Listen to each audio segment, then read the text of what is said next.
సునీతమ్మ దీంట్లో 8 కోట్లు తీసుకుంది అన్నాం. నేను ఛాలెంజ్ చేస్తున్నాను తోపు బ్రదర్స్కి.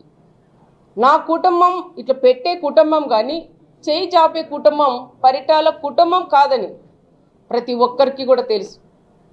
నేను 8 కోట్లు నేను తీసుకొని నీ ఆత్మసాక్షిగా నువ్వు చెప్పగలవా అని తోపు వాళ్ళని కూడా నేను అడుగుతున్నా. అది ఒక ఎత్తు, అది ఆ రకంగా రాజకీయంగా కూడా తీసుకోబోయినారు. దానికి నాకు ఎటువంటి సంబంధం లేదు. దాంతో ప్రకారం మళ్ళీ ఇంకొక ఆయన అంటాడు, చిన్న తోపు రెండో తోపు వచ్చాడు.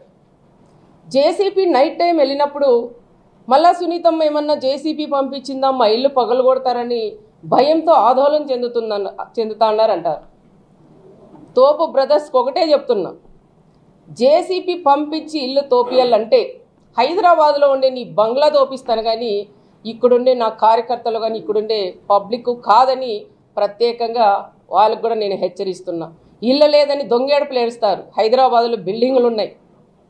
ఆ బిల్డింగులతో ఏమన్నా జేసీపీ సౌండ్ వింటే సునీతమ్మ ఏమన్నా పంపించిందేమో నువ్వు భయపడతావు కానీ ఇక్కడ ఉండే ప్రజలు ఎవరూ భయపడరు.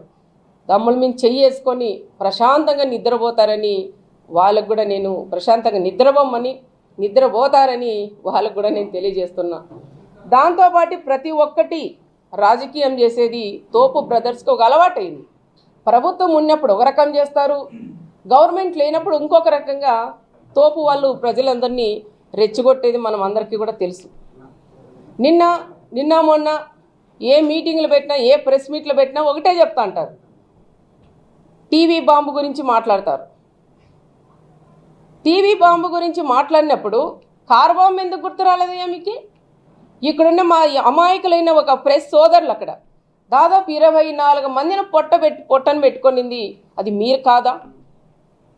మరి ఇది మాట్లాడినప్పుడు అది ఎందుకు మాట్లాడలేకపోయినారని నేను కూడా వాళ్ళని అడుగుతున్నా. దీనిలో మాట్లాడేకేమో ఏదో పరిటాల కుటుంబం వీళ్ళని ఇబ్బంది పెట్టి టీవీ బాంబు పెట్టి బలి చేసిందంటారు. మరి అక్కడ కారు బాంబు పెట్టింది ఎవరయ్యా? దాంట్లో కూడా మీరు ముగ్గురు కొద్ది రోజులు జైల్లో కూడా ఉండొచ్చినారు. ఒక్కసారి మీరు కూడా గుర్తు పెట్టుకోండి అని కూడా నేను తెలియజేస్తున్నా. అదే కాకుండా ఎవరో ఒక ఆయన శుక్రవారం వస్తాడంట పరామర్శ ఇచ్చేదానికి. ఆయనకు కూడా ఒకటే చెప్తున్నాం, మా జిల్లాలో కారు బాంబు టీవీ బాంబులు అనేటివన్నీ మర్చిపోయారు, మళ్ళీ మీ వాళ్ళకి గుర్తు చేస్తున్నారు. ఆ వచ్చే ఆయనకు కూడా ఏం చెప్పంటే సూట్ కేస్ బాంబు గురించి కూడా ఒక్కసారి మాట్లాడి నా మండలంలోకి కూడా అడుగు పెట్టాలని ప్రత్యేకంగా మాజీ సీఎం గారికి కూడా నేను చెప్తున్నా. ప్రతి ఒక్కటి కూడా మీరు రాజకీయం చేస్తే మా దగ్గర కూడా రాజకీయం చేయడానికి మేము కూడా సిద్ధంగా ఉన్నాం. అవి అవసరం లేదు. ఎప్పుడో జరిగిపోయిన గతం గతహ. మళ్ళీ అన్ని కుటుంబాలు కూడా ప్రశాంతంగా ఉన్నాయి. మేము ప్రశాంతంగా ఉంటే మీకు నిద్ర పట్టదా? ఈరోజు గంగల భానుమతి గారు కానీ కనుముక్కల చెన్నారెడ్డి కూతురైన ఉమా గారు కానీ మా కుటుంబం కానీ మా 3 కుటుంబాలు ఈరోజు ప్రశాంతంగా ఉన్నాం. ఎందుకంటే ఆ రోజు జరిగిన దాంట్లో 3 కుటుంబాలు బలైనాం. బలైన తర్వాత మా కుటుంబాల పరిస్థితి 4 గోడల మధ్యలోనే మేము ఎన్ని ఇబ్బందులు పడినాం, ఎన్నిసార్లు ఏడ్చుకున్నాం, మా పిల్లలను పట్టుకొని ఎంత బాధపడినాం, ఏ రకంగా మా పిల్లలు మేము పెంచుకున్నాం అనేది మీకు తెలియదయ్యా. అది మాకు తెలుసు.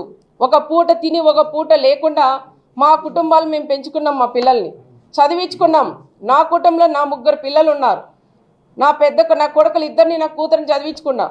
నా కొడుకు ఈరోజు రాజకీయాల్లోకి వచ్చాడు. చిన్నవాడు వచ్చి బిజినెస్ చేస్తున్నాడు. నా కూతురు వచ్చి డాక్టర్ చేసింది. అదే భానుమతి కొడుకు కూడా జాబ్ చేస్తూ ఉంటాడు అబ్బాయి. మరి కనుముక్కలు వాళ్ళు కూడా ఆ ఫ్యామిలీలు కూడా తల్లి తండ్రిని అందరినీ కూడా అన్నదమ్మలు కూడా పోగొట్టుకొని ఆ కుటుంబం కూడా బాధపడుతుంది.